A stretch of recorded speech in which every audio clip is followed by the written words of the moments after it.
Hello, everybody. I was a minute late there, but I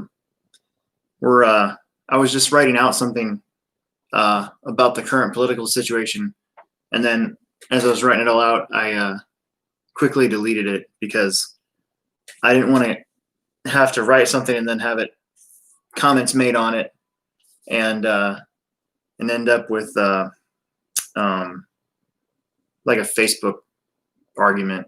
It's not worth it to me.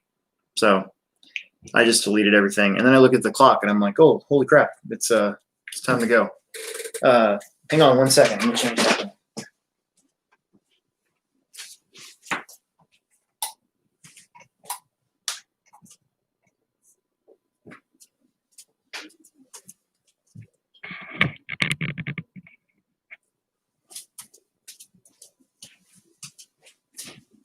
There we go. That might be a little bit better. Oh man, I have so many projects that I want to do, and I've been working on them. And one of the first ones was my crawler, of course.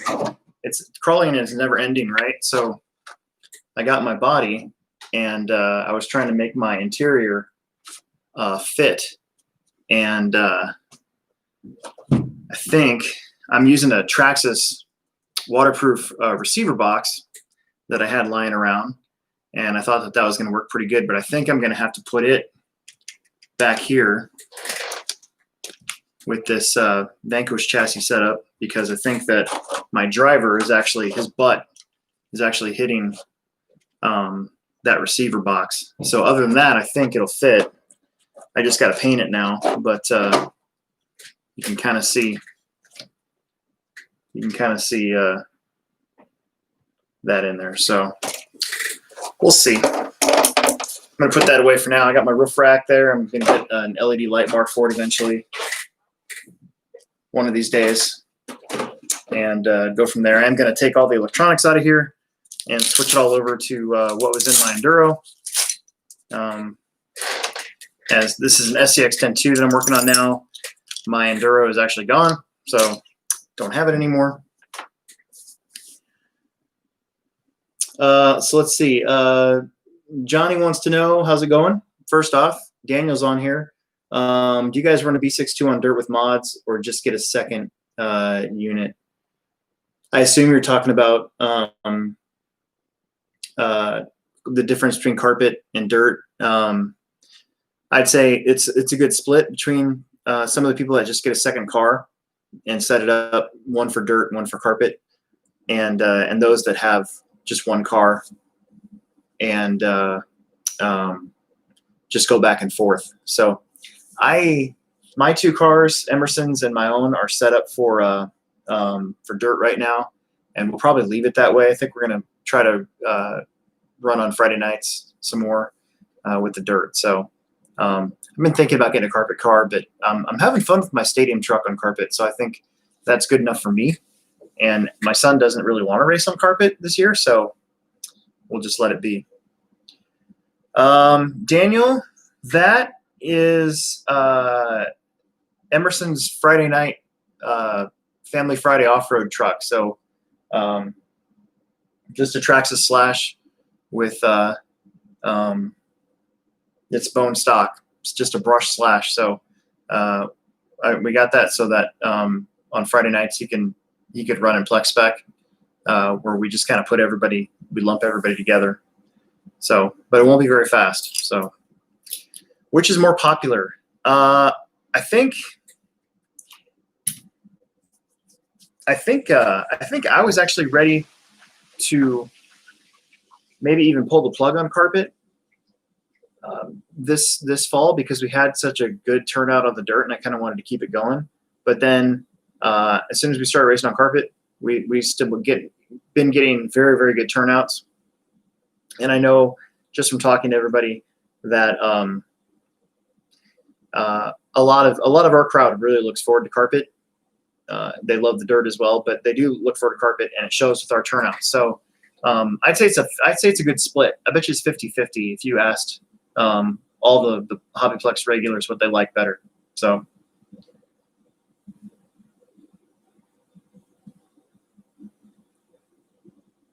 Let's see. Jason Haley's on here. Should account for my chassis protector when setting ride height. Well, I mean, I guess so, because when you're, when you're sticking that under there and you're doing your ride height, it's got to touch the bottom of your chassis. So, or barely, I guess. So, I would say that that's just part of your ride height. It's so micro. It's very little of a difference. So if it says 17 and you put that on the bottom, yeah, I would still use it. I would just go by whatever your ride height gauge says. I don't know. Yeah, I think that's what Will does too. I would say we should ask Will that, because he'll tell me if I'm wrong or not. Let's see. They want to know about Masters of Dirt. I can talk about that. So the holdup on the way to Myrtle Beach was just a car accident. I think it was a semi truck that overturned with probably hazardous chemicals of some sort, because there was hazmat teams going by us on the open side of the interstate the whole time. So pretty sure that's all it was. Let's see.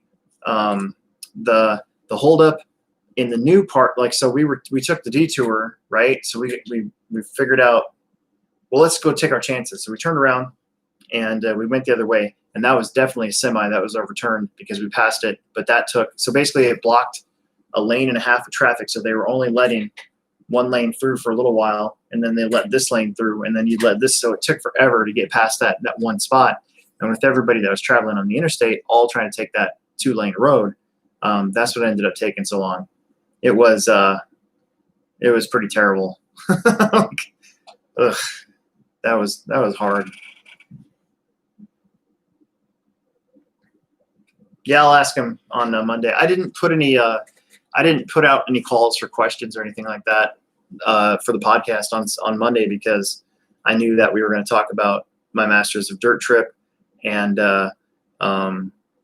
then talk about what we had race-wise over the weekend. So we didn't really have a whole lot of time for questions.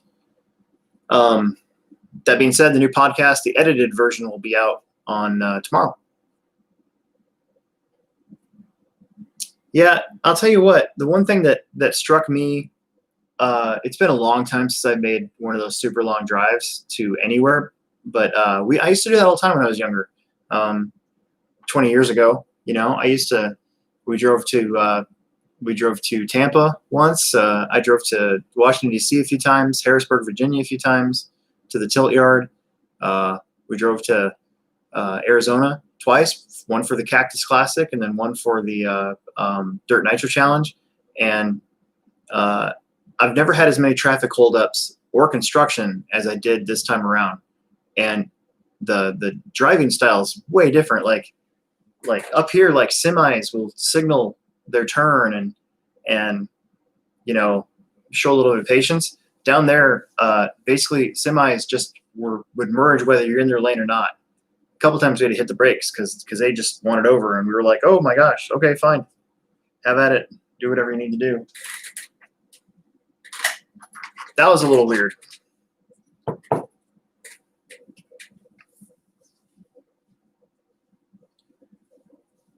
Let's see.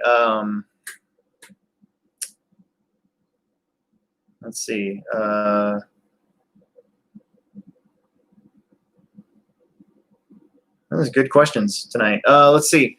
So can you swap your ball diff or gear diff for carpet? Yes. So I just did that, as a matter of fact, to my stadium truck. I've been running a ball diff in my stadium truck, and then I remembered that I actually had a gear diff lying around in my box that I kept. So this will be the first Saturday this upcoming weekend where I'm going to have a gear diff in my truck, and I will report back the yay or nay on that. I was really expecting my ball diff to be garbage when I took it out and felt it. Nope, it was good. I guess that's, instead of running mod, I'm running 13.5, so it must not be very hard on it. Joel Flork wants to know if I came up to your track, can I sell some of my hats and T-shirts? I think you'd be fine with that. We've had like Jared Tebow come and do that, so I don't know. That seems to be okay. Peter wants to know, I don't have bearing oil. Sewing machine oil seems too thin. Any other substitutes for bearing oil? So there is a can't remember what it's called. It's just a straight up light oil. Train guys use it. It's made by Woodland Scenics. I think that's it. Yeah, it's a Woodland Scenics type of oil. It's brown, and you could probably use that if you're in a pinch for bearing oil. But the only place you're going to find it, if you don't have a hobby store, you can find it online. But most hobby stores, even the ones that aren't in the cars, should have that because it's a train thing. They have two as well. There's a thicker one and a lighter one, and I think you can use those for bearings. I mean, it's basically the same stuff. So.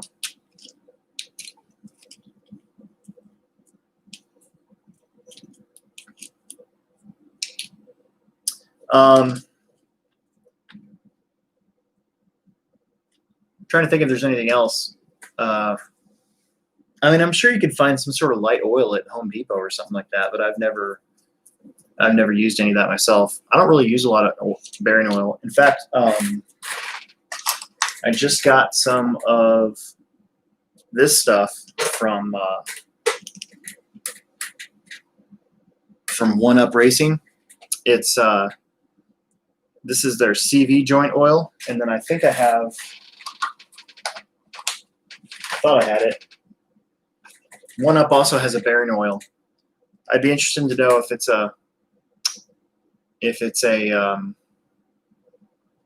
stuff they came up with themselves or if they're kind of rebadging stuff. More than likely, it's some sort of mixture they came up with themselves. I'm gonna guess, but so the only oil that I ever really use on my stuff is the CV joints, and normally I just use black grease, just good old black grease, and I spooge some in there. The two diffs are like posi traction and one-wheel drive.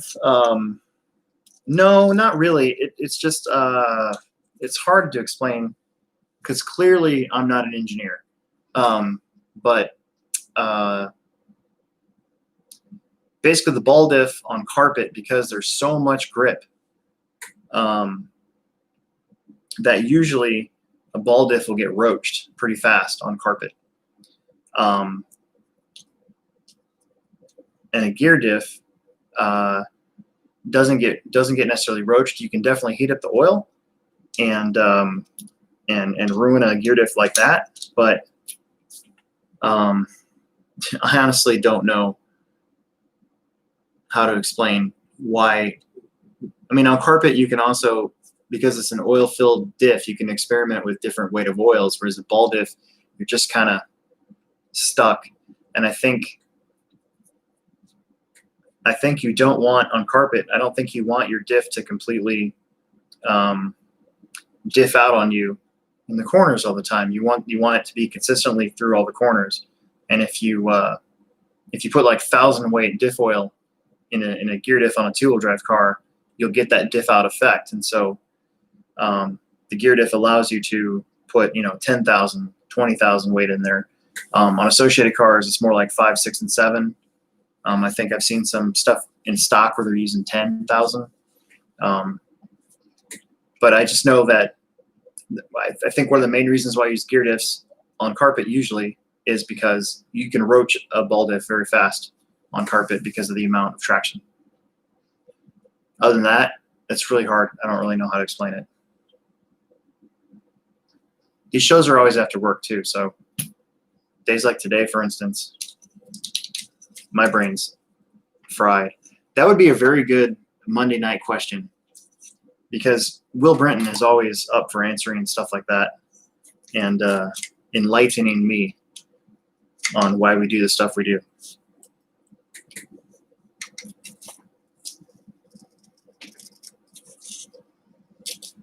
So I would suggest Ask that on Monday. We'll have the YouTube live stream up, and that's a good one to ask.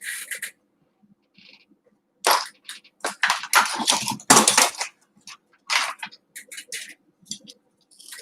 need to pop this off of here, and there's really good tape. There we go. Daniel Bender wants to know, the blue buttons are at the Plex right now on the wall. I meant to text you the other day, and we've been crazy busy, so I wasn't able to because I was getting tackled by lots of customers. But the Exotech blue wing buttons are there.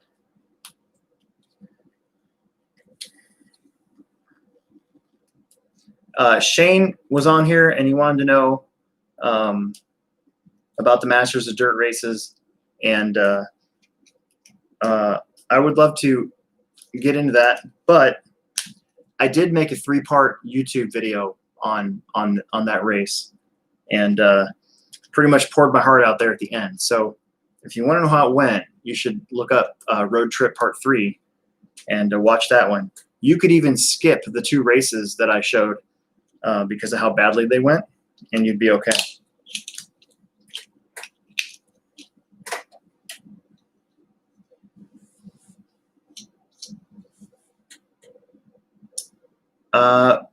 No, Johnny, we don't carry any DJI stuff at all anymore. The margins are terrible, and nobody's been buying that stuff from us. So even when we did have it, so we actually don't have any at all. It's not that we're getting out of drones. It's just that when DJI wants to sell replacement props, say for $11.99, and we have to buy them for $11, it just doesn't make a lot of sense.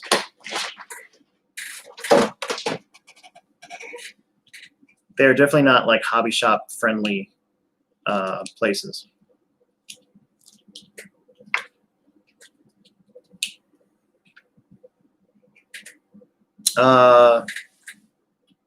What's up with the lunchbox behind you? Yeah, there's no room for markup at all, so we just kind of stopped carrying it. For instance, like the Mavic, when it first came out, I think they were $9.99. We paid $9.40 for it.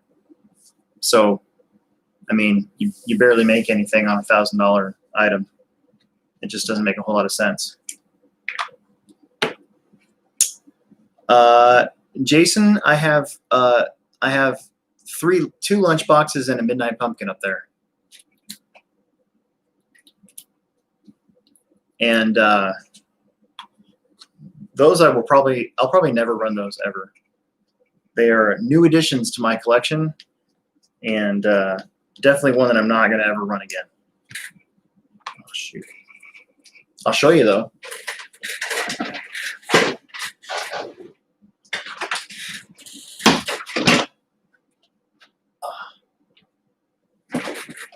So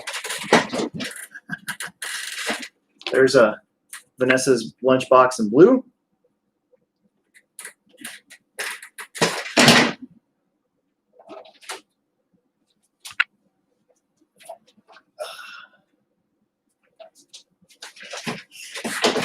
There's a silver Midnight Pumpkin, or the Chrome edition. Thought that's pretty sharp.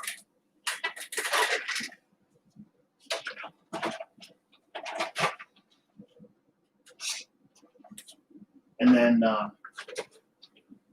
the original yellow lunchbox. So these are brand new, never been ran specimens, and I will never run them. They're just going to be shelf queens, shelf models. So I was not expecting to expand into Maya, but then they kind of got put in my lap, and I can't say no. Oh, hang on. That can wait. No, I'm not a grasshopper guy. So this is actually my first car that I ever had. So my mom bought me my Falcon after I was whining for like 2 Christmases in a row about getting a real RC car. And my mom actually, the story is my mom took me to Bel Air Hobbies, and this is the car we ended up with. It's my Falcon. And I got talked out of getting an RC10, and I can't help but think what my life would have been like if I did get an RC10 instead of this car. But that was really the only Tamaya car. That was really the only Tamaya car that I. Actually, I take that back. If I ever find a Nissan King Cab, and every time I talk to the Tamiya guys, I tell them, I'm like, you guys need to re-release the Nissan King Cab. Like that is my personal all-time favorite truck, and still hasn't done it yet. And I found them on eBay for like crazy amounts of money that I'm not interested in getting at all. So, but yeah, those 3 cars just kind of ended up kind of in my lap. So it is what it is. Here's another car that ended up in my lap.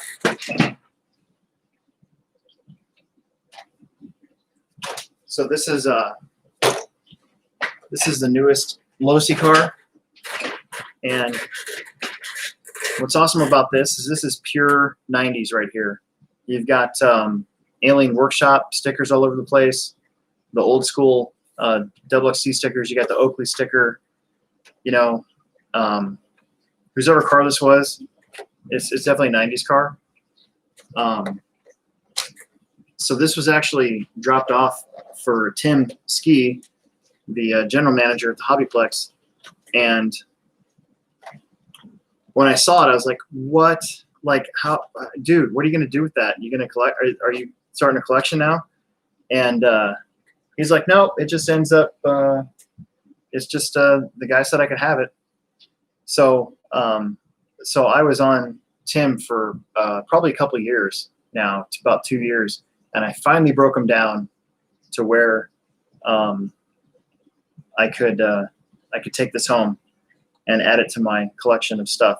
This is, with the exception of the XXXT and the RC10T that are pretty much mint condition, this is by far the best 90s car that I have. So condition-wise, it still has a Novak Tempest and a Novak Mercury receiver, which is what you had to have if you ran graphite chassis. So on this car, the old graphite chassis, it would make you glitch like crazy. So you had to keep your antenna up off the chassis, and you had to have one of these Mercury receivers back in the day. What's also interesting about this car is these are basically, these look like pre-XT60 XT60s.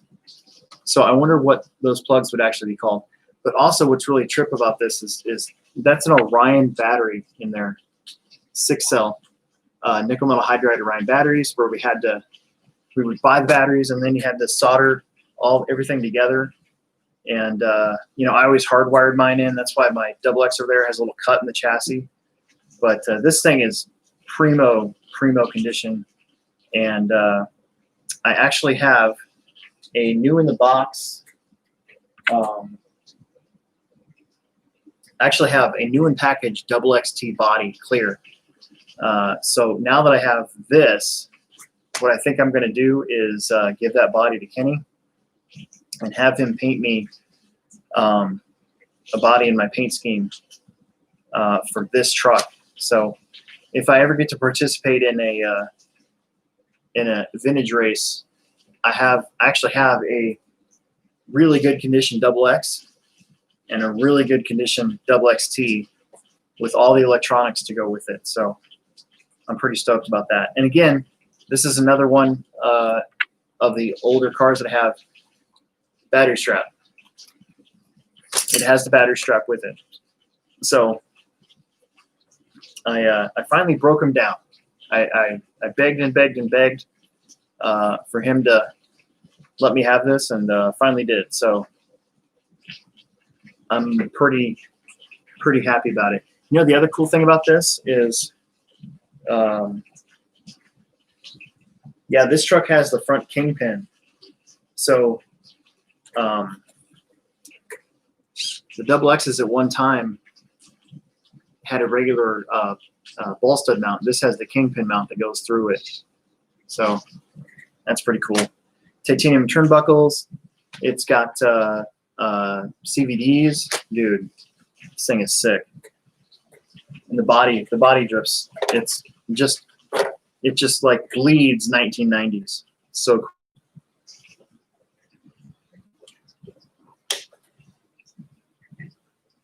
cool. Yeah, I thought about doing some sort of vintage thing. I don't know. I'd like to have like a vintage race and swap meet or something like that. You know, I think that'd be kind of cool for sure. So, but yeah, I'm really excited about this guy. And then on top of that,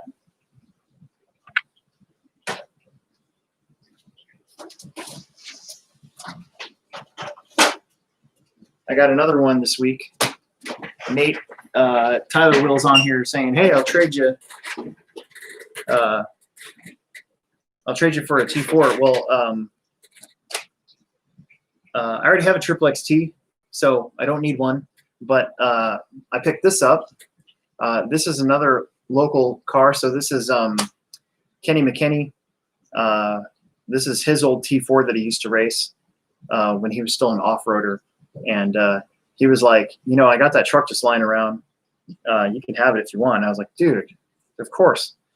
And so here we go. Factory Team T4. It's got LowC. What are they called? Razors?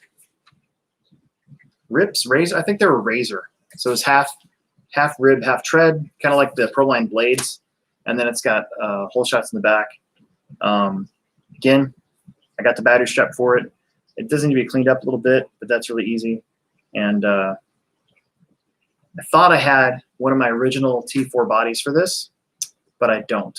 Could have swore I did from the Nationals in 2003, but I don't. So I'll be looking for a body for this one, a clear body, so I can get it painted.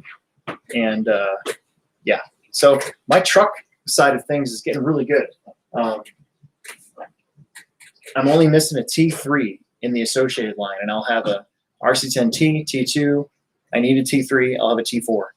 And not really worried about the T5s right now. Maybe one day I'll get nostalgic about them, but this kind of gets closer to finishing that off. So.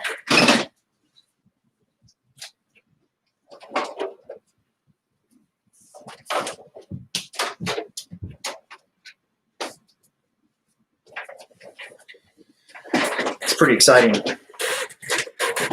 And then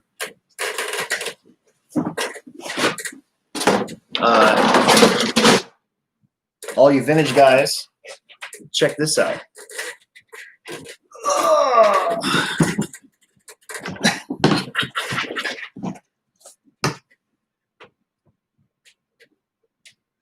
Oh, Jason Haley, you and I are gonna have to talk, man. I could use the triple XTCR, sure. We'll have to talk. We'll have to work something out. This is the old Plano RC box. That was basically, if you were anybody that raced RC cars in the 80s and 90s, you had one of these. What do we got here? Oh my gosh. So, ooh, that could come in handy.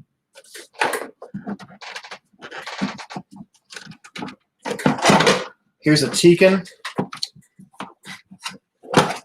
The old B12Cs. This was a really good charger back in the day.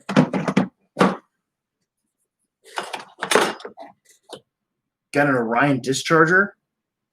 It can charge up or discharge up to 30 amps. There's a power supply. Dude, you could probably use that today. Like on LiPo, since everybody does that. Let's see what's in here. No, that's pretty clean. Whoa. Oh, we got springs. Ooh, like brand new LowC springs. Look at that. Hey, put that away. So I can actually use these on some of these cars that I've had. There's some old diff parts. There's It's pink. a top shaft. Here's a crystal case from RPM. No crystals in it. Look at that. Some oil, some Jammin' lube. Jammin' J. Halsey diff lube. They're pink.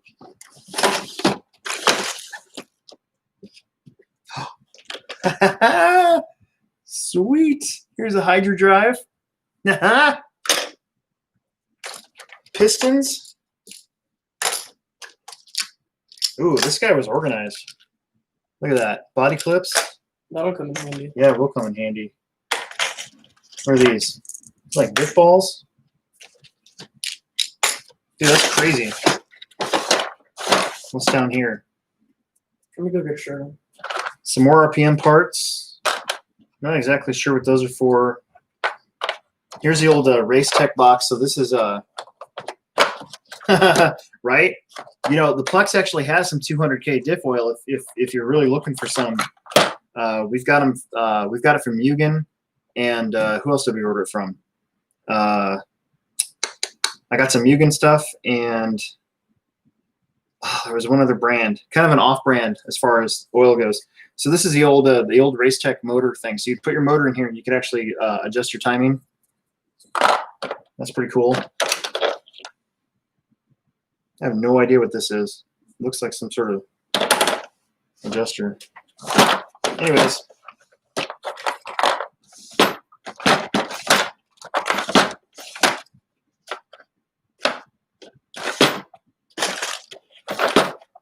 Uh-oh. Is that what that is? Is a solder sucker? Oh. Interesting.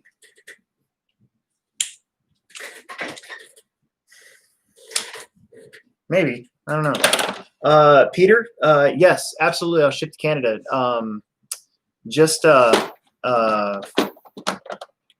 If you're on Facebook, just find me on Facebook and I can send you, we could work it out. I can just tell you the total and then shipping, and get me through Messenger. Just find me on Facebook, Alex Sturgeon. I'm pretty easy to find.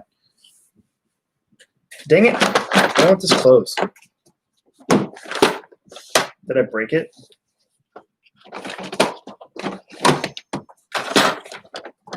I feel like I broke it now. Oh, well. Okay. I'm going to put it away.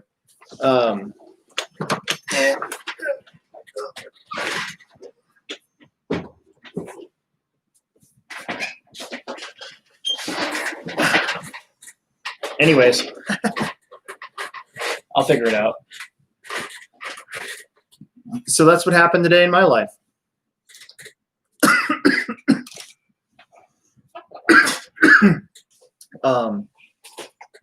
That was pretty cool. Basically, Tim was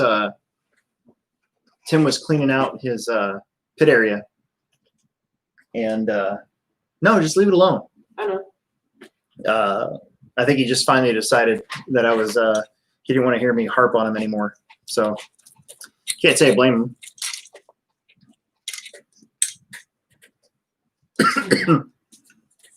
Dang it, I like swallowed my freaking spit.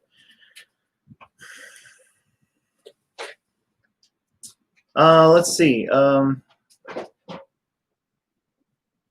the February race layout is that a 5-pack and a 6-pack on the back of the track. That is a sketch. All I care about right now is the actual drawing of the layout itself, and then I'll get a feel for what I want to have.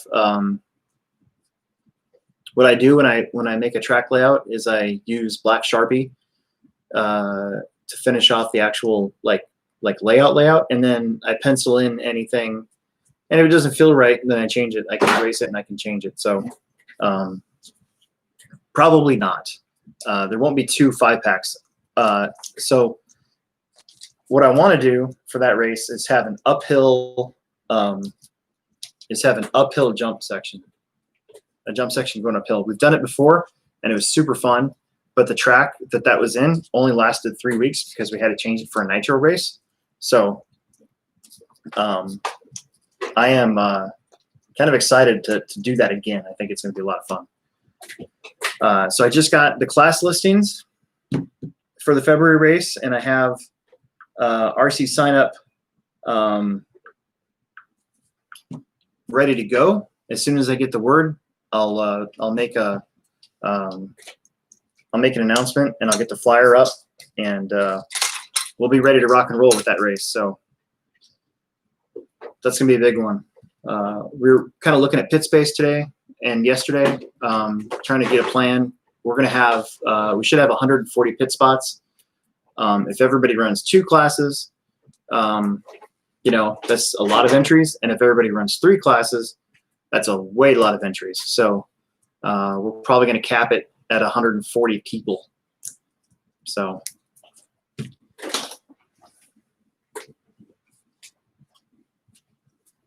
the pricing for the classes are going to be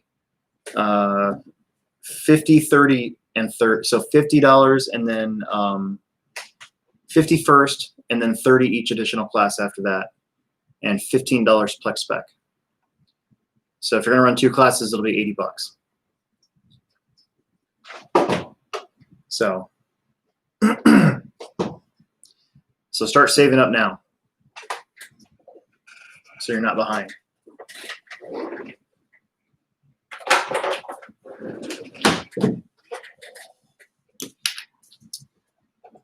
So I think what's really cool, and I kind of didn't realize this, I kind of forgot, is that this Vanquish chassis way back here has a fuel cell, which I believe can also serve as a radio tray.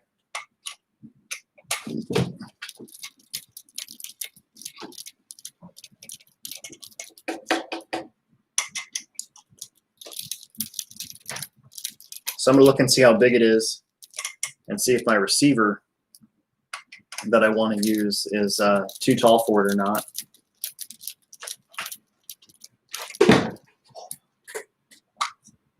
Ooh, dude.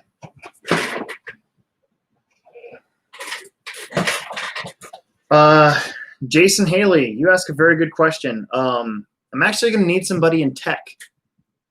We are going to tech cars at that one, mainly just the stock cars. We're going to make sure their speed controllers are in Blinky, that their motors are what they say they are, and then weight and battery as everybody goes through. So if you wanted to help us out, you could definitely help us out with tech. You get free race entry and your own little pit spot over there. You'd have it all to yourself. Daniel, absolutely. You can race in the February race. For sure.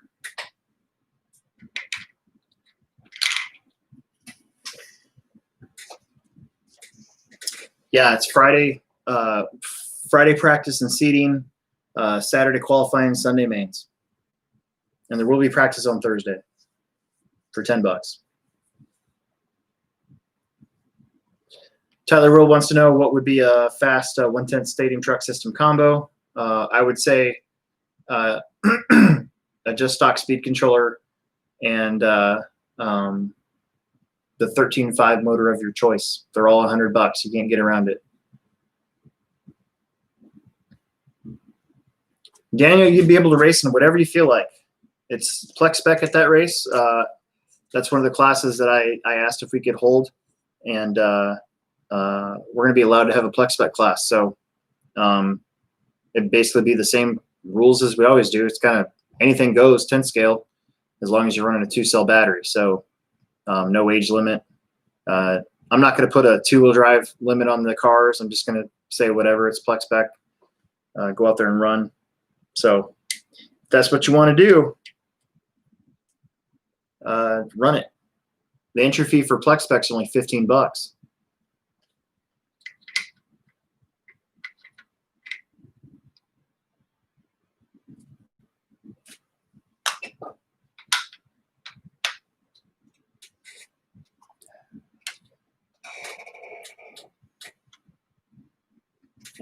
Info on the February race will be out soon. So Tyler just asked where he can find info. There is no info out there yet because it hasn't officially been announced yet. But I just gave all the information to our graphic designer, who will hopefully make me an awesome flyer. And as soon as I get that, and as soon as I get permission, we'll let her rip, and we'll have sign up open. So yes. So Daniel, the syndicate ends February 1st or February 2nd. I'm sorry, January 2nd. And then we're going to have a month of dirt racing to prep for that big race in February. And then after that, we're having a little mini series called the Carpet Off-Road Triple Scoop. Okay? Everybody calls their three-race series the Triple Crown, right? And I'm like, Triple Crown's been done already. What can I do? I know. I'm going to get a sponsorship from Zestos, and we're going to call this the Triple Scoop. And that's going to be a little three-race series, February 13th, March 5th, and like March 20th. So there you go.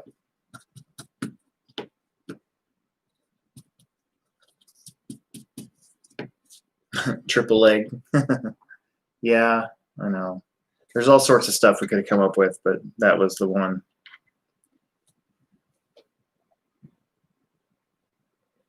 I thought Triple Scoop was cool because I'm going to try to get some gift cards from Zestos for the top 3 in each class. And then the awards are going to be in the shape of a big ice cream cone with 3 scoops. It's going to be great. What night do you guys race 1/8 Nitro Buggy? We don't. We have our Techno Winter Series that races once a month. That's starting next Friday and Saturday.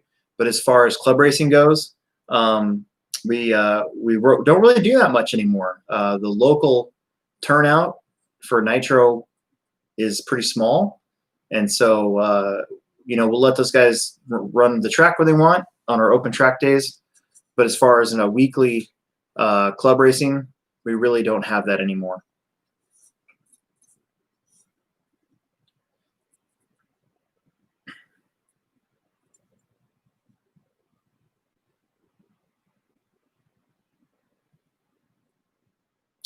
So Daniel just asked if we're racing the 1/10 scale on the dirt and on the carpet. No, it is a strictly dirt race.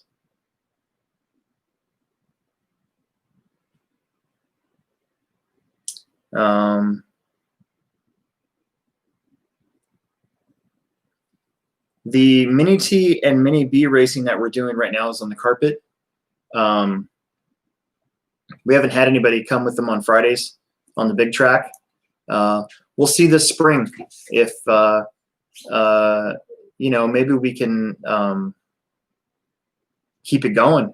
I don't know, with our club racing. It'd be kind of fun. The laps would be long, like a lot long. So we'll see. But right now it's perfect for the carpet.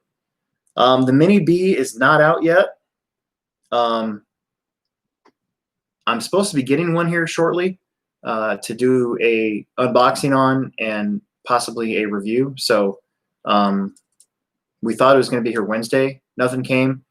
And then I thought maybe today. Nothing showed up. And then I'm told to definitely keep an eye out for tomorrow. So hopefully I get that soon. We'll see. So the Mini Bs, yeah, it's not out yet, but I might have one here to show everybody on YouTube shortly. And then we've got buttloads of them on order. I think we've got like basically, I don't know. Last year I thought we ordered too many Mini Ts and we sold out. So so we actually ordered even more Mini Bs. So we'll see what happens.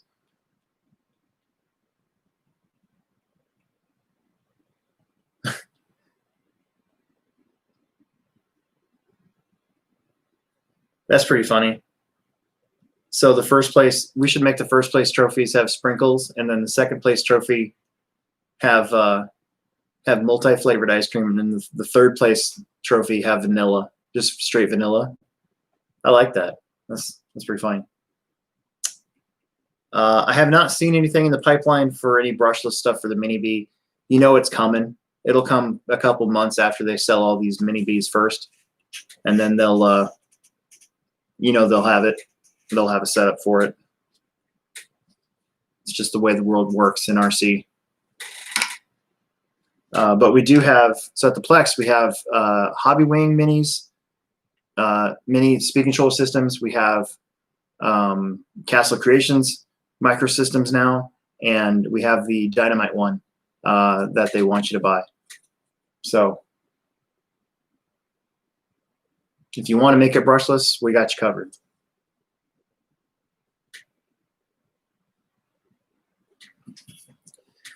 So I'm looking at this rear fuel cell, and I'm using a Sanwa waterproof receiver. And the problem, these are awesome, except that they're kind of tall. And the problem I had with the Axial tray receiver box was that it was too small for this thing. And so I'm looking back here, and there's not really a good way to put this guy in here.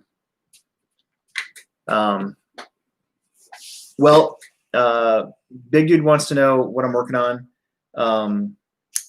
At the moment, I've got my Axial SCX102 with Vanquish chassis in front of me, and I've been meaning to put all of my good crawling electronics into it instead of the stock stuff, so I can use my radio. And I've been trying to make a I was trying to fit my interior in there, and it kept hitting stuff, and so it was actually hitting the radio tray and pushing it way up. So I thought, well, I'll put everything in different spots, and that's kind of what I'm looking at. But we've been getting such good questions on here that I'm not making very much progress, but that's okay. I would rather have good questions and not make progress than not have anybody ask anything. Yeah, I was thinking about flipping it outside like this and then putting it right here. I think it'll fit. I think. So I'll make it work.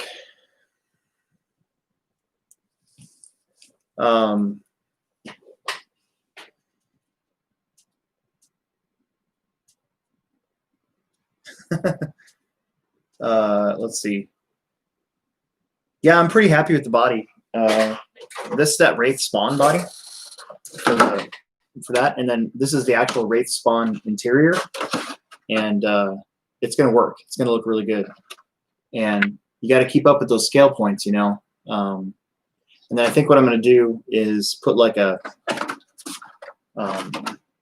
maybe just some fabric right here to cover that, so that you know, it looks like a completely enclosed interior on the truck. And then I just got to get my stickers. So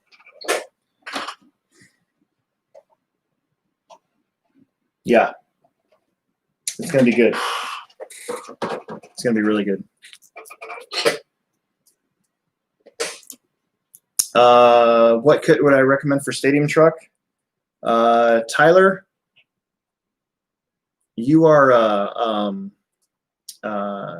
you're flipping a coin. Pick one. The LowC and Associated are both good. It's been a long time since I raced anything stadium truck, and I'm really happy with my Associated truck.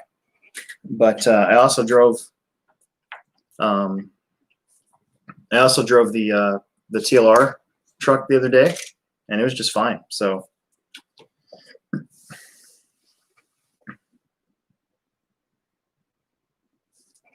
whatever floats your boat.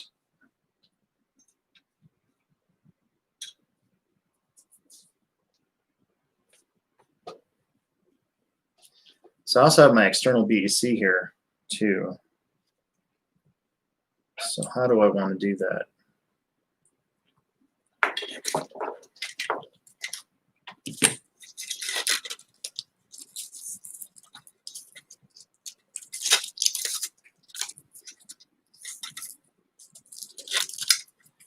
So I've been watching the J Concept Southern Nats video before we came on live here, and I don't know. It's kind of nice to go back and look at all that.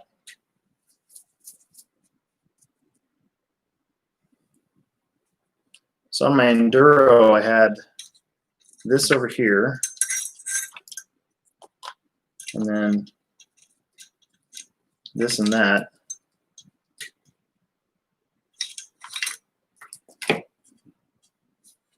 But I kind of wanted to go back there. Yeah, I'm running out of room for new stuff, so I've got a bunch of new trucks, and I had to rearrange my wall back there a little bit. I'm probably going to end up getting like I might just go buy some like just shelving spars or whatever and putting them up so I have a second shelf back there to stick those on. But yeah, I got a lot of organizing to do, and not a whole lot of time to do it. So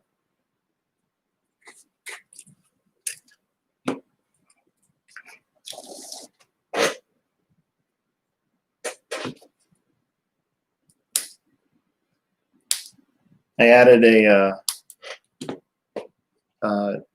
2 lunch boxes and a midnight pumpkin to my car collection up there, and then I've got that's a Sen, and that's an MST monster truck.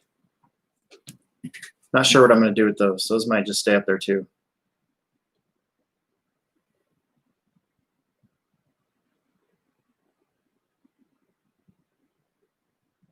Daniel's question here is a big jumble of stuff. A couple Saturdays ago, a person who was working for the racing won Plex box, and the guy that was doing it couldn't friends Plex box last Saturday. Dude, ask that again. I think you're asking for Plex bucks.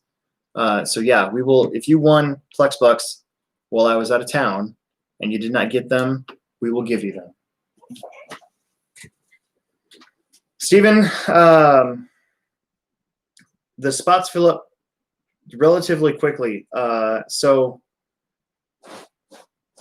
it's kind of weird. When we had our Novak race way back then, it actually filled up a couple weeks prior, but they weren't all paid entries. So we had to purge the entries and start over again.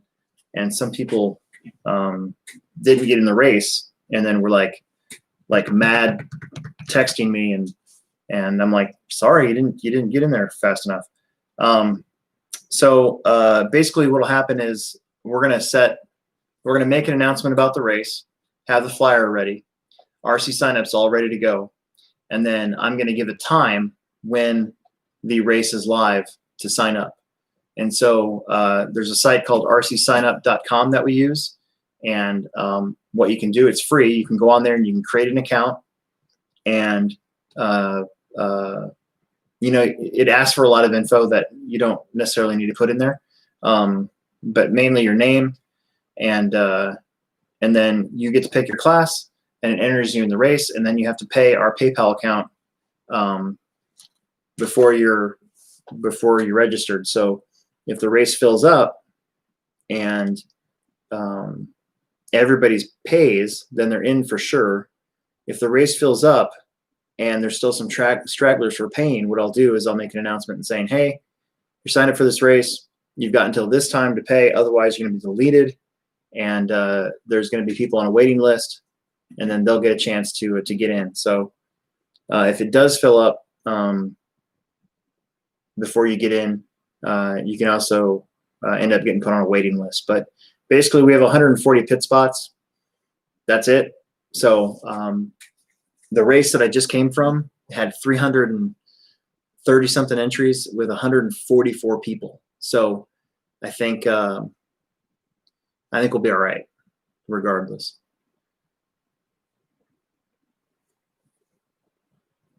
So the way that I have it set up is it gets cut off at 300 entries, and then if you want to add a class or take away a class, we fill it in from there. I've actually been thinking about doing it like how we did this summer, where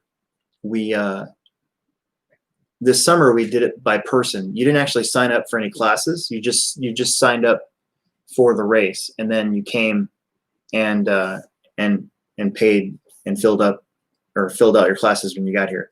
The problem with doing that, though, is the whole reason for RC sign up is to make it easier on the race director, right?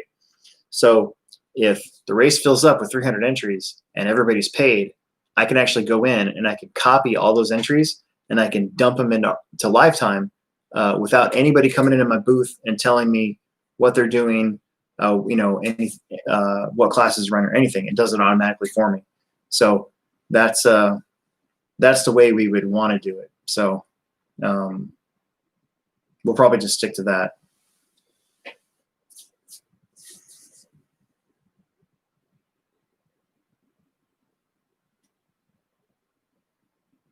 Jackson, that's a great question. He wants to know if you sign up and pay for the main class and want to add more later, you can do that. Absolutely. So basically, as long as you pay for just one class, you can add whatever you want, because we're not worried about race entries. We're worried about people. So if we're at 139 people, well, there's one pit spot left, and we can take that one extra entry. So it's people that we're worried about. So Daniel asked, how long does this race in February last? So basically, practice starts Thursday the 4th at 4 o'clock. We close up shop at 9 p.m. Then Friday, doors open at 8, and we practice till 6. And then at 7 o'clock, there's a round of seeding. And all that means is that you're basically qualifying to qualify, okay? So that when the actual heat sheets get put out, they're in there by skill level. And then Saturday's 3 qualifiers. More than likely, if we sell out, it'll be a 15-hour day. So doors open at 7, and we probably won't get done with qualifying until 11:30, maybe earlier if we're lucky. And then Sunday are the mains. So the doors open at 8 on Sunday. We start the mains right at 9 o'clock. Usually we're done by 5. So it's a bam, bam, bam weekend. It starts off slow with some Thursday practice, and then you get right into it for Friday and Saturday. So that's another good question.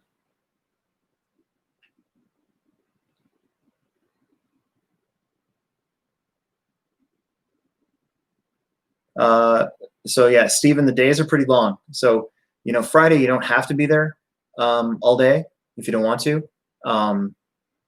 Your seating around, you don't even have to make that if you don't want to. So you don't even have to stay late on Friday. But Saturday, yeah, it's a 15-hour day on Saturday for sure. One more here. Carpet racing, we're going to go back to carpet starting February 13th. So it's February 13th, carpet race, Techno Series. Then the carpet crash in, our big carpet race that we have every year. And then 2 more weeks of carpet after that. February and March are filled with like trophy races for all these different events that we do, for on-road, for off-road, for dirt oval, the TCS races in March. So yeah. Big Dude found a track close. Half hour away in Houston. It's probably Mike's, I'm guessing. Wants to know if techno. Absolutely, dude. As a matter of fact,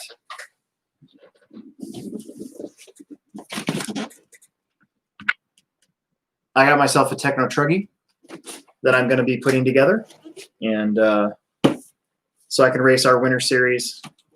I'm excited. I had a VT64 before. This is the new techno truck. So I'll have one of these for the winter racing, and then for like Friday nights and stuff. And this is also going to be in the February race, mini truggy. So I'm probably going to race 40 plus mod and mini truggy. and I'll probably have Emerson race mod and 4-wheel drive. So it'll be fun. Emerson's not getting a truggy right now. We don't have the fundage, so we're gonna hold off.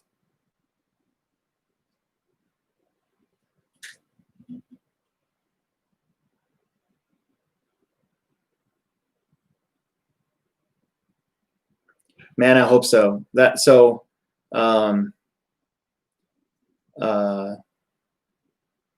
No winter series for Emerson next week. Nope.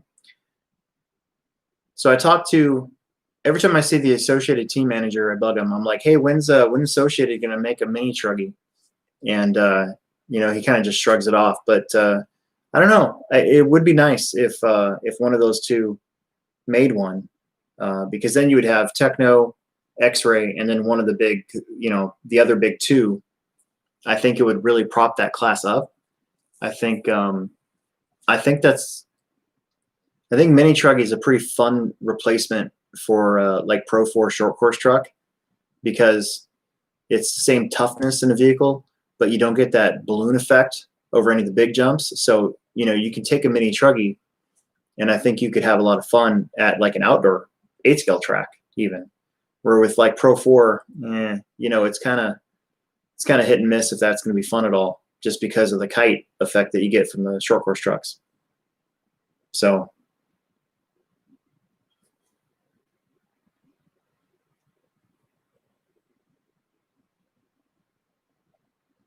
the mini truggy's $429, and I already have all the electronics, so it's not going to cost me hardly anything extra.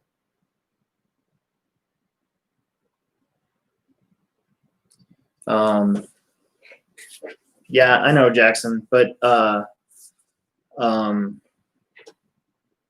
it's right now we don't have any nitro stuff, right? So I would need an engine and servos. So it's not just a truck; it's everything that goes along with it. And you know, you don't want to chintz out on an engine, so I'd get something like a OS or a Novarossi if I can find them, and I'd be dropping a lot of coins. So I just don't have I don't have the ability to do that right now. He doesn't seem too concerned about it, so I'm not really that worried about it either.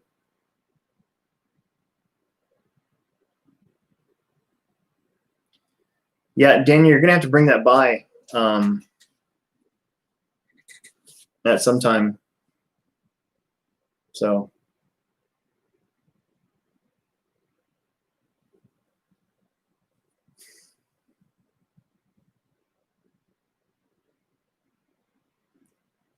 I have a feeling, I don't actually know any insider information, but I have a feeling that Techno will probably drop a 2-wheel drive buggy at some point. I think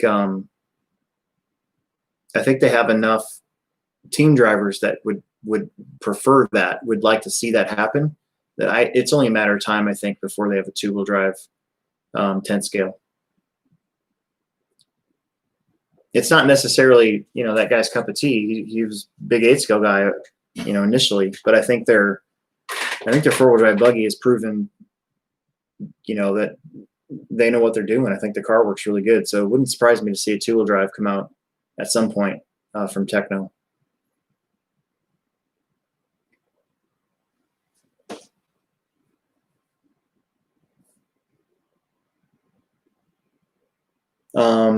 I am working tomorrow, but I'll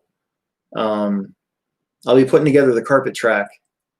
Hopefully, I should be done right around 4 o'clock, and then I'm upstairs in the store until 8, and then we get to go down and hang out in the track for Friday night for Family Friday Off-Road. So yes and no. I am working tomorrow, but not till about 4 o'clock. I got to get the carpet track put down.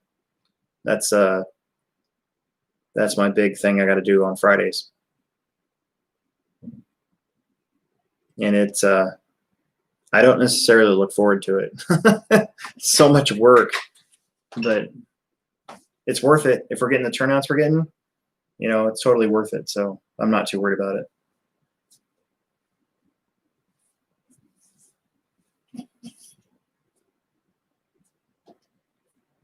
Well, we're racing Saturday, so I would just bring your stuff, and if I can't get to it, there's going to be plenty of people down on the track that will be able to help you out. It's probably something really simple, Daniel. Okay, so Pro 4, there's nothing pro about it.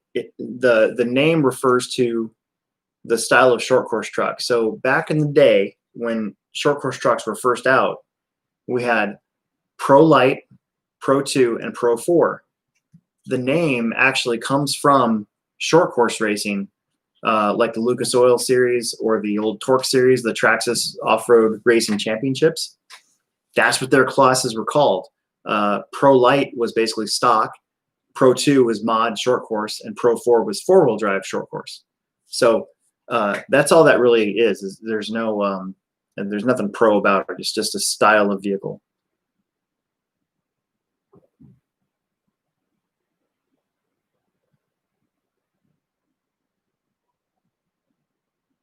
For Friday nights, we don't have any. That's a good question. Jackson Anderson says it's expensive to live in Omaha. Jackson Anderson has not been to anywhere else, if he thinks that. It is very cheap to live in Omaha compared to anywhere else. And I've been to a lot of different places. Jackson needs to get around a little bit. Sorry, dude, no oil refineries. We don't have any oil up here.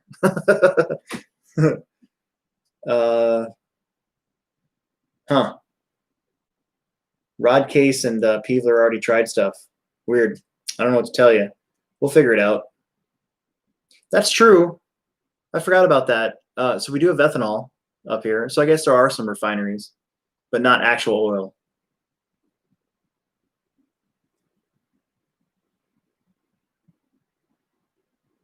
Yeah, there are ethanol plants. They're all over the place.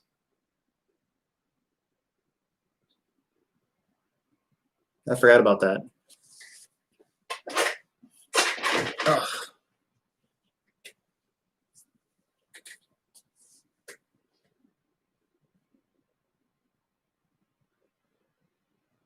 Anyways, what was I doing? I was staring at my truck.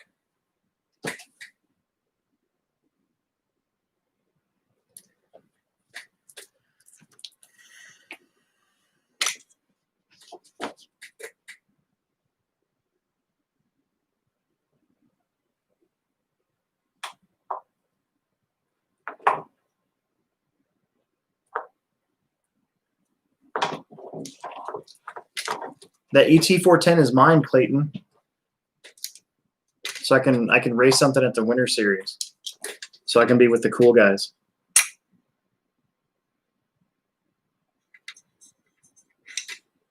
I'm gonna start. I'll probably start building it.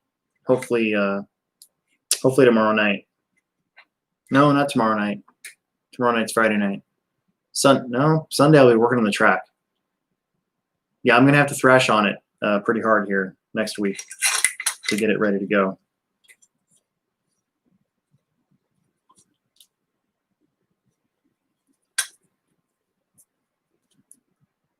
I don't necessarily like how I have this.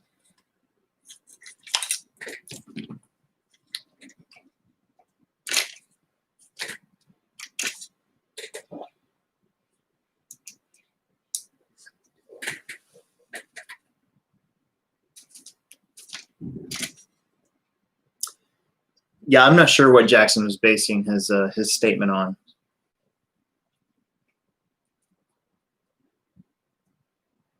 I mean, Nebraska does have kind of high property taxes, I guess, and the wheel tax is a joke. Don't get me started on that. But the actual cost of living, like the house I'm living in right now, even with its inflated real estate prices that we have going on right now, is for the square footage is way cheaper than you would buy just about anywhere right now. So yeah, property taxes are a little high, but I mean, whatever. It is what it is.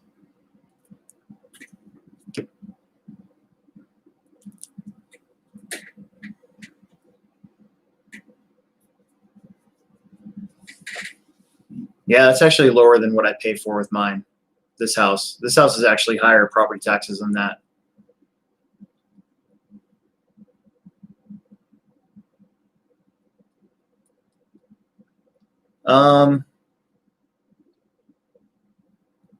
Jackson said, "What's a wheel tax?" That's what you pay the state to drive your car, to put plates on your car. It's stupid.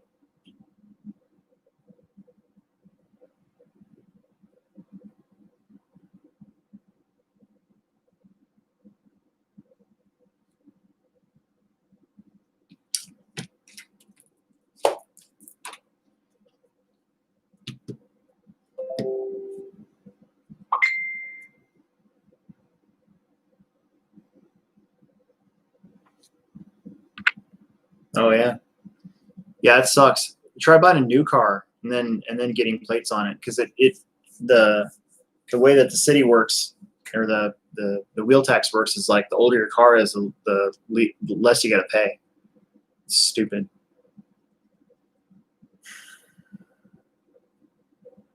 Yeah. Or South Dakota. I know some people that do that.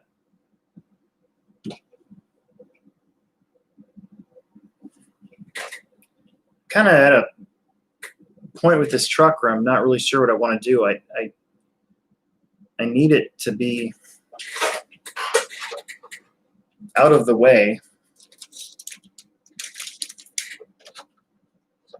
with that interior.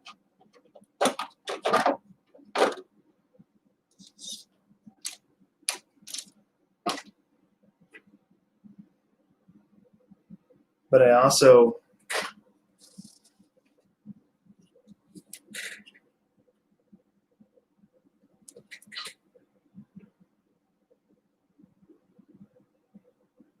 I think I can get away with that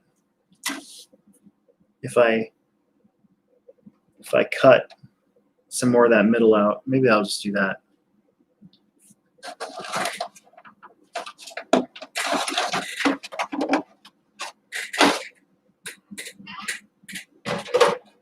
Might just do that. I don't know. I'm kind of out of it now. What? Oh, that's your car. Okay, nice. Yeah, so it's pretty having the right tires in your car is pretty important. It, even on a Bandit, like something as simple as a Bandit, putting race tires on it makes a world of difference. Colton wants to know if he can bring his restaurant to the track, and I think I actually need to get permission for that. So you gotta. I will try to remind myself tomorrow to ask the owner and see what he says. More than likely, you'll probably get a yes, but I still need to actually ask. So, oh, Daniel's new body looks good. I like that. It'll be easier to see.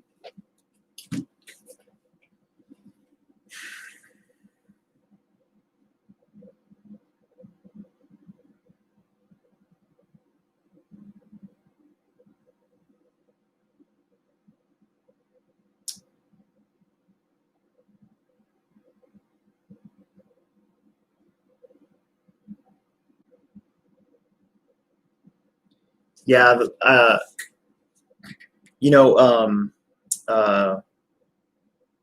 Pivot Lending group sponsors our podcast, and so we have these monthly radio spots that we go and we record together. And I've actually asked quite a bit about the real estate market in Omaha, and the prices on houses have definitely gone up. Especially like my house that I live in has appreciated pretty well, which shocked me. But it's almost like they don't have enough inventory of a certain price of home that is pushing the prices of those homes upward. So I think just the fact that a lot of people are moving to like lower cost areas has a lot to do with that. So plus Omaha's growing, Bellevue's growing, Blair, Bennington, all those places seem to be attracting new businesses and everything. So, I don't know. It's we happened to buy this house.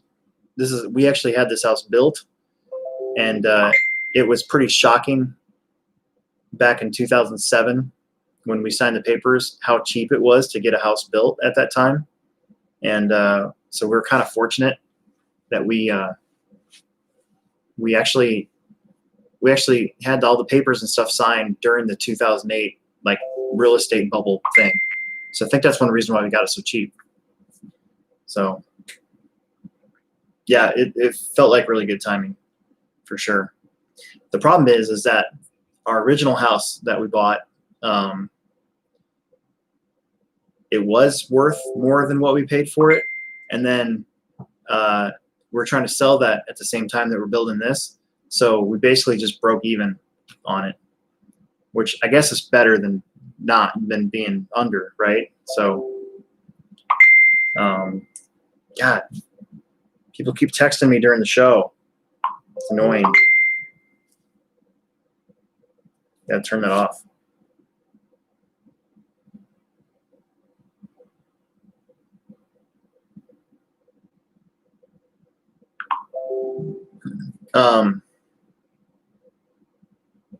Anyways, so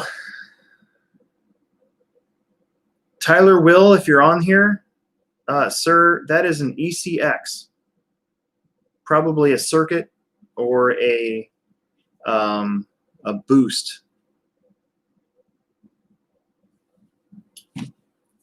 But that is an ECX that you just sent me.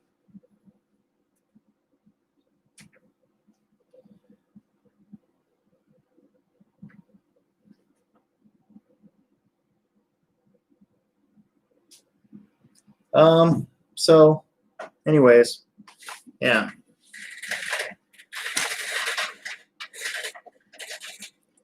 I don't think I'm going to use this. I was going to, but looking at the body and the way it's going to sit, I actually think I'll be fine. I'm going to buy a flatter radio tray tomorrow at the Plex. I think Traxxas makes a somewhat flatter radio one for their, I think it's /4x4. So I think I'm going to put that right there and see what happens.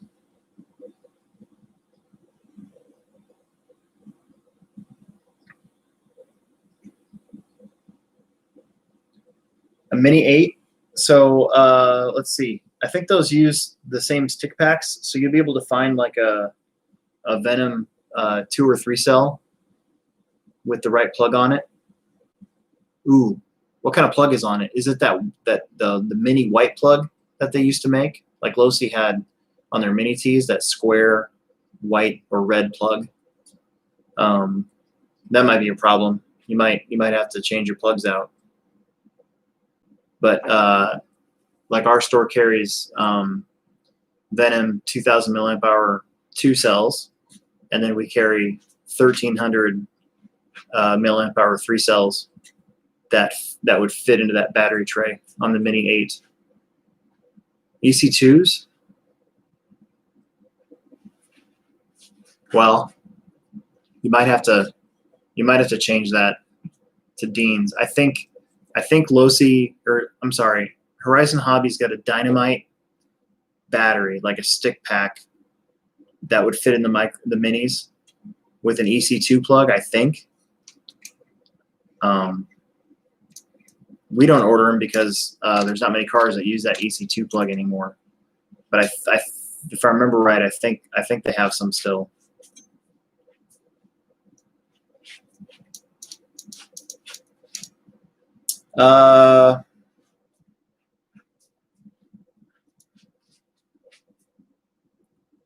Stephen wants to know where the Plex is at, since it isn't in Omaha, subject to mask mandate. So we're actually, yeah, we're outside of city limits.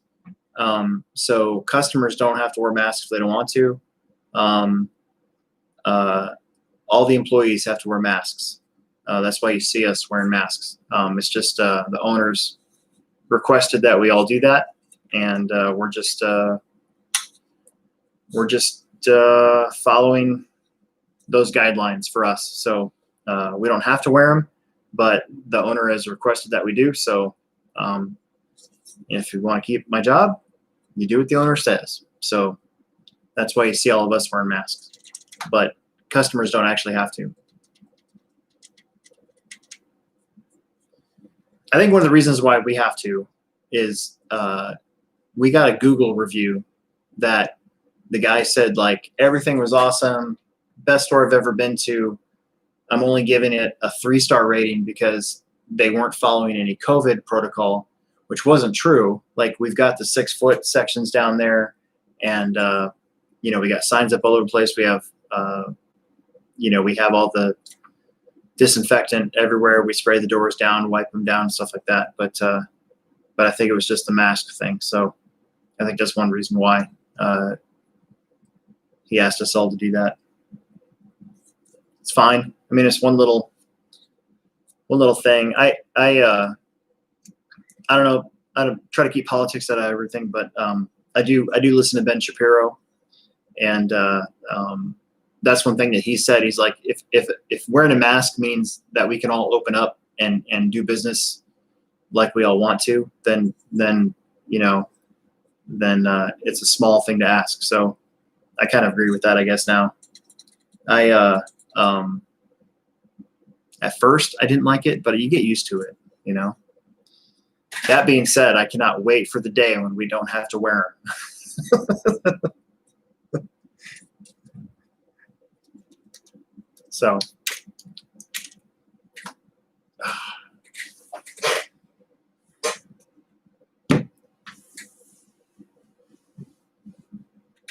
dude, the claustrophobic thing is for real. Like the first day that that I had to wear that mask at work, I mean, I had to take like breaks and go in the back and just take it off for a little bit, because it did feel very, like, you know, constrictive, and it took me a few days just to kind of get used to it. And I still do that. I'll go like I'll find a reason to go outside for a second, you know, and I'll just take it off real fast and just breathe normally for a little while and then put it back on. So and you know, if there's nobody in the store, it's over my chin. It's a chin protector. But as soon as people come back in the store, back up, you know. So, but yeah, that was something that I had to get used to myself. So again, it is what it is.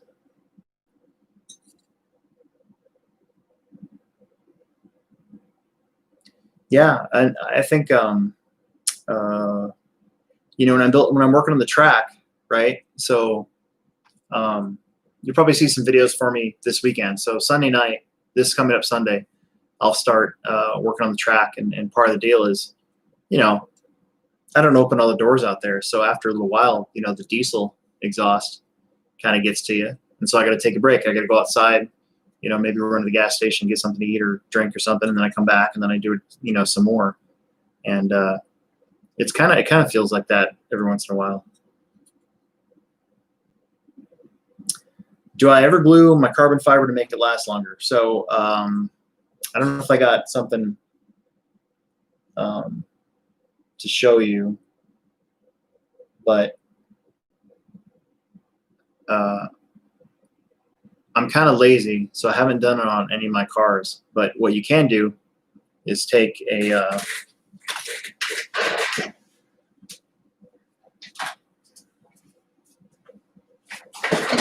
so you can take a black Sharpie, right? and you take your shock tower, and you take your black Sharpie and you kind of color in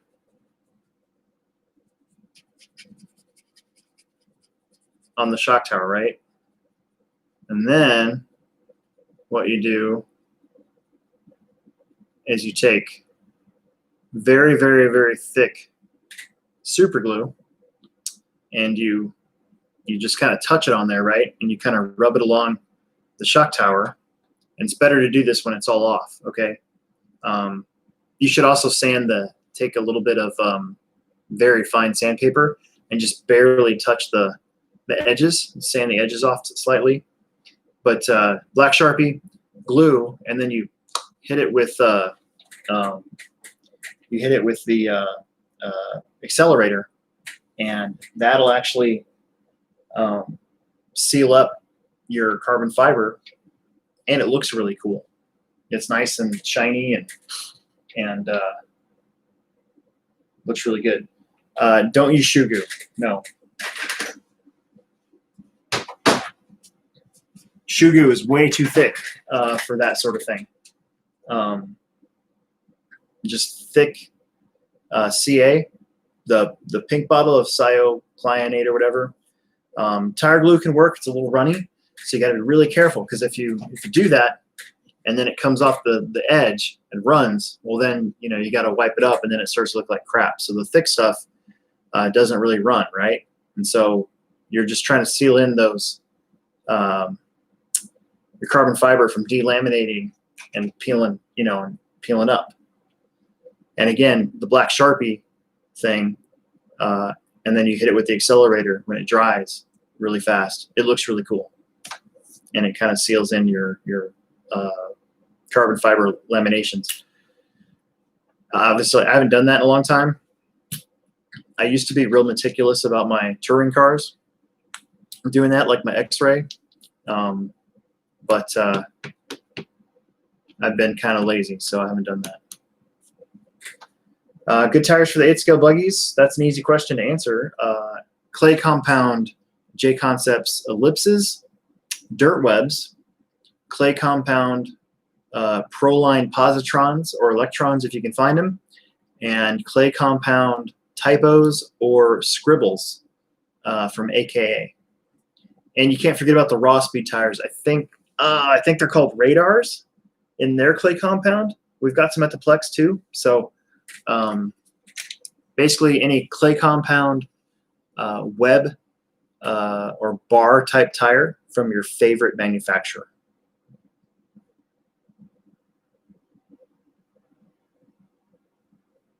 So I think positrons probably break in the quickest. I think ellipses are a better tire on our dirt. And I'm not just saying that because I'm sponsored by J Concepts. I think that's a real thing. So I think got to be patient with the ellipses for them to break in. And but Proline positrons definitely they come around faster, put it that way.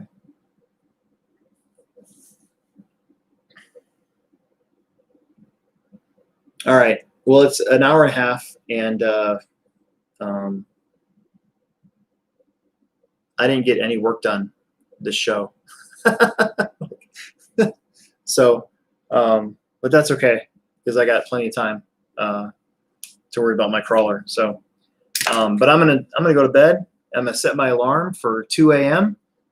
so I can get up right away and watch The Mandalorian tonight, or tomorrow morning, and then go back to work tomorrow and set up that carpet track for you guys. So I will see you then. I'm gonna leave. I really appreciate you guys watching. I really like the interaction. I hope you guys do too, and I hope I answer your questions as well as I can. So we'll check you later. We'll see you.